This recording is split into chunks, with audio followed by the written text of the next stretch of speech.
menetapkan saudara FA dalam perkara dugaan tindak pidana korupsi dan atau tindak pidana pencucian uang dalam proses penanganan hukum oleh pegawai negeri atau oknum penyelenggara negara dalam perkara PT Asabri dan atau tindak pidana korupsi lainnya.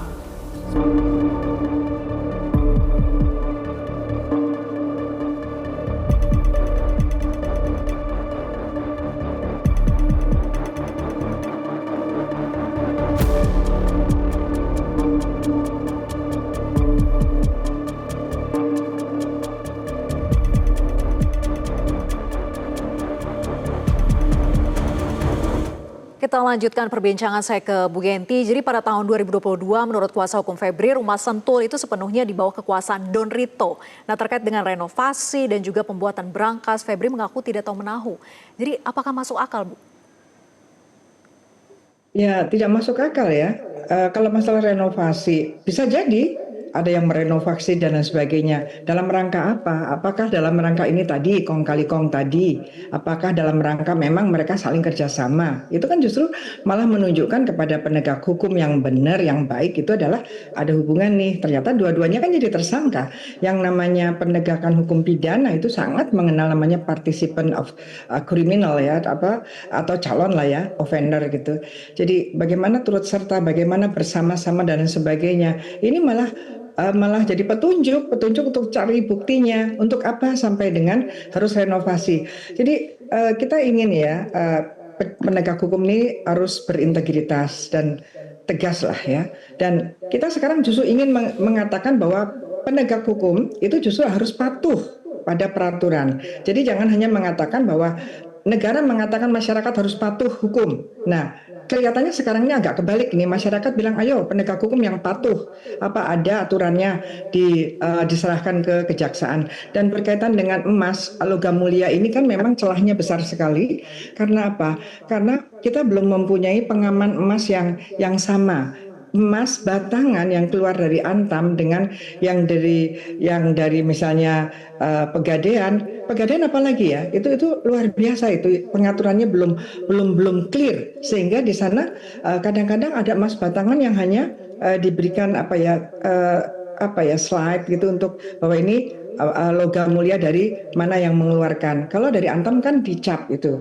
Nah, ini kita harusnya ada keseragaman dan hanya satu yang mempunyai kewenangan, sehingga kita akan bisa menelusuri untuk TPPU ini logam mulia dari mana, sumber yang mana, dan kalau sudah hilang, apalagi sekarang di TikTok di mana itu kan ada silahkan siapapun yang akan menjual emas tanpa surat kami bersedia. Nah, itu kelihatannya Pak Yunus Hussein itu harus dikejar dan difikirkan lagi.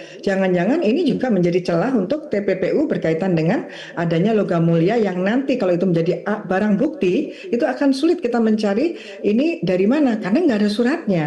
Kalau yang resmi kan ada suratnya. Tetapi sekarang ada lembaga-lembaga entah itu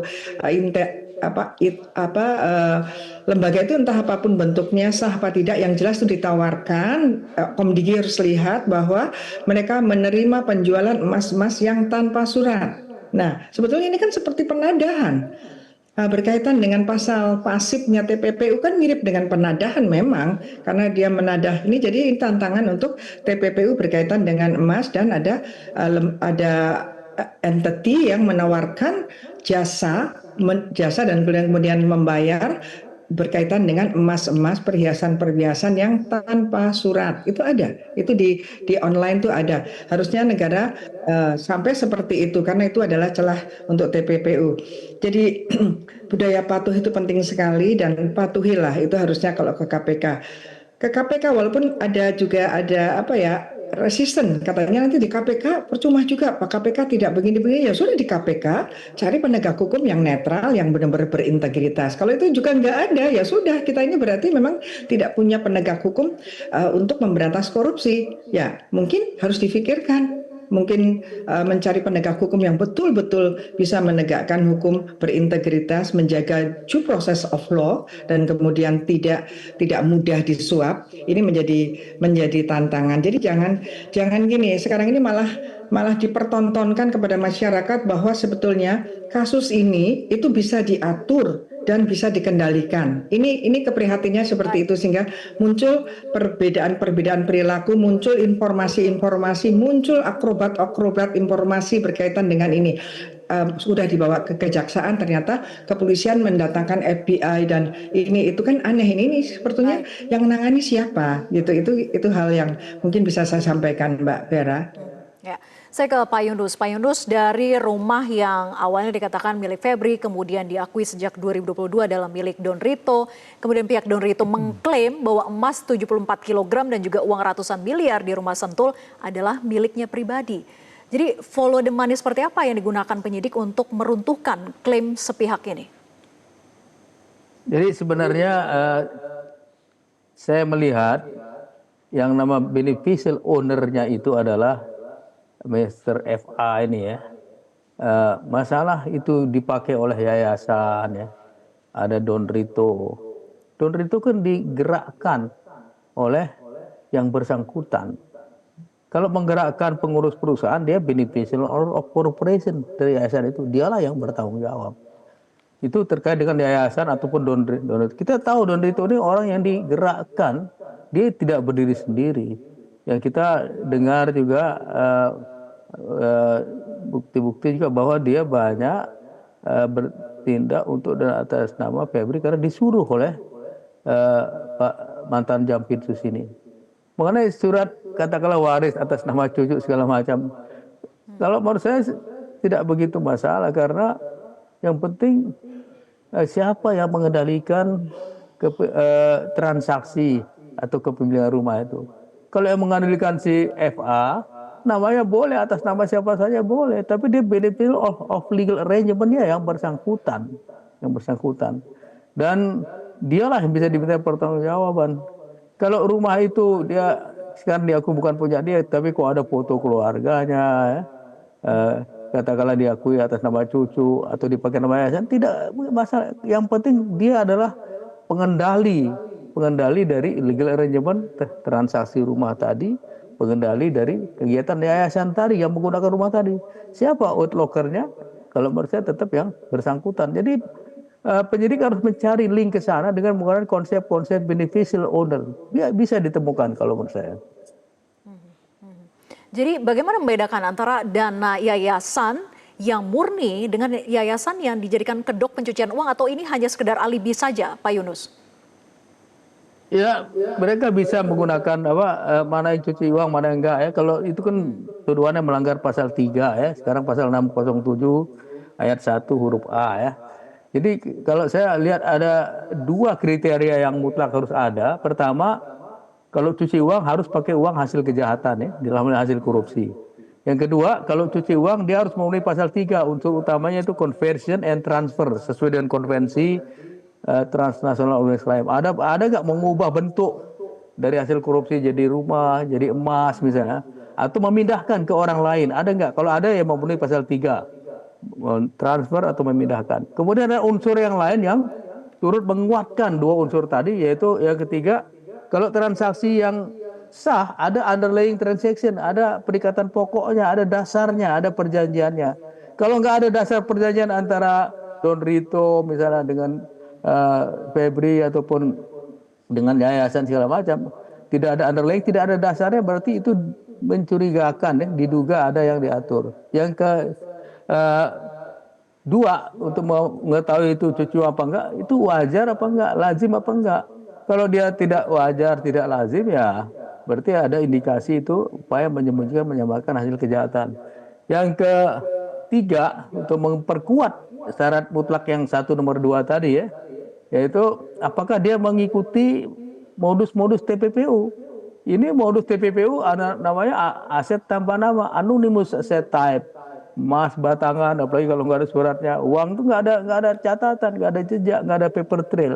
Ini udah suatu upaya untuk menyembunyikan, menyamarkan hasil kejahatan. Ini salah satu modus utama yang terjadi di dunia. Dan mungkin ditambah satu lagi, kalau memang terkait dengan LHKPN yang bersangkutan atau SPT pajaknya, kalau memang aset dia dan tidak dilaporkan, itu ada indikasi menyembunyikan juga harta yang berasal dari tindak pidana. Itu saja, Mbak. Ya. Saya ke Jadi ada 5 kriteria tadi ya, ya. yang saya uraikan tadi ya. Ya. Saya ke Bu Yenti, jadi dalam modus nomine seperti yang diduga terjadi antara Febri Adriansyah dan juga Don Rito, bagaimana membedakan antara aset yang benar-benar milik perantara dengan aset yang sengaja dititipkan oleh pejabat tertentu untuk dilakukan pencucian uang? Ini sebenarnya nanti ke substansi ya, ini belum tentu perantara, jangan-jangan bersama-sama juga ya. Itu tadi, ini antara yang mengendalikan siapa, yang dikendalikan siapa. Dan kemudian di antara keduanya itu kan saling menguntungkan ya. Jadi saling menguntungkan karena sangat-sangat mungkin akan lebih cepat terendus kalau yang mempunyai jabatan itu tiba-tiba harta kekayaannya jauh melebihi profil yang diizinkan. Artinya diizinkan itu sesuai dengan gajinya dan sebagainya, apalagi sudah dijaga dengan LHKPN. Maka mereka-mereka ini kan memerlukan orang lain. Kalau itu nanti berupa yayasan atau mungkin berupa perusahaan, karena kan katanya beberapa perusahaan itu tadi dikatakan sebagai BO, beneficial owner tadi. Jadi memang pada akhirnya kebanyakan seperti ini. Ini yang kita sekarang kelihatannya ya, masyarakat melihat itu, masyarakat, saya juga bagian dari masyarakat juga curiga ya, jangan-jangan kalau ada hospital, ada restoran, ada hotel, tetapi atau yayasan apapun, tetapi itu tidak laku atau tidak ramai tapi itu eksis terus, itu juga sejak 20 tahun yang lalu itu adalah indikasi. Kita harus curiga, itu terindikasi bahwa itu hanya kamuflase, itu hanya kedok, bahwa siapapun di belakang itu adalah untuk mengelabui kita, untuk bahwa nanti kalau ada apa-apa bisa menyampaikan bahwa yang bersangkutan itu memang profilnya sesuai karena dia mempunyai hotel, mempunyai yayasan, dan itu nanti untuk kan disampaikan ya bahwa uang itu ada yang memiliki dan ada kegiatannya, kan gitu ya. Rumah saya, uang itu ada yang memiliki, uang dan emas ada yang memiliki dan ada kegiatannya. Ya kan itu bukan memiliki, kan yang bersangkutan memiliki juga bisa, atau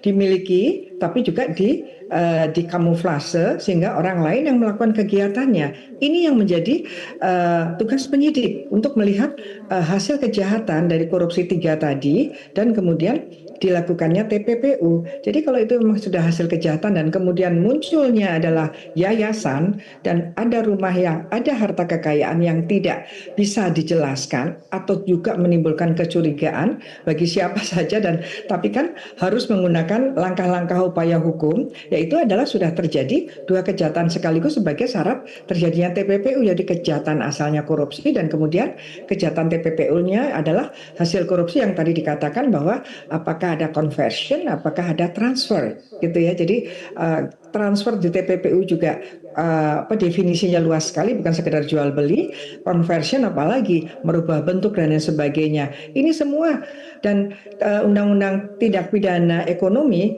belakangan 30 tahun terakhir selalu mengatakan atau perbuatan apa saja. Artinya ada perbuatan yang tidak dirumuskan, yang memang belum terbayangkan oleh pembuat undang-undang atau konvensi pada waktu itu. Jadi tetap dibuka perbuatan apa saja yang mungkin tidak ada, bukan transfer, bukan mengalihkan, bukan merubah bentuk, tapi itu belum tercipta, belum terfikirkan oleh para pembuat undang-undang yang di masa lalu, misalnya 1988 yang konvensi tertua itu belum terfikirkan, maka dibukalah supaya tidak jadi celah nanti kalau ada perbuatan apapun. Nah, ini yang harusnya didalami oleh penegak hukum agar modus-modus pencucian uang, bahkan ya, saya beberapa kali hadir di pengadilan seperti Pak Yunus juga, kaget juga saya, ada hakim yang mengatakan untuk apa menggunakan TPPU kalau undang-undang korupsi sudah melakukan langkah-langkah dan memutuskan mengembalikan uang pengganti. Dan uang pengganti itu kemudian tidak diganti tapi diganti dengan penjara badan. Justru itu karena kok tidak menggunakan TPPU, kecuali kalau semuanya sudah digantikan, uangnya sudah kembali seutuhnya, itu pun dalam kalau korupsi itu jelaslah pasal 4 mengatakan bahwa pengembalian semua uang yang didapatkan dari korupsi tidak menghentikan perkara itu. Artinya mengembalikan uang kejahatan itu tetap ada TPPU-nya, tetap ada tindak pidana korupsinya. Ini dipahami harusnya oleh penegak hukum agar apa? Agar yang bersangkutan siapapun dan orang-orang potensi melakukan korupsi itu bisa dicegah kalau penegak hukumnya adalah tegas, patuh hukum dan berintegritas. Begitu Mbak Vera? Baik, kita nantikan bagaimana langkah dari tim 9 Kejaksaan Agung untuk mengusut kasus ini lebih dalam. Terima kasih Bu Yenti dan juga Pak Yunus sudah bergabung bersama kami. Selamat malam. Jelajahi cara baru mendapatkan informasi. Download Metro TV Extend sekarang.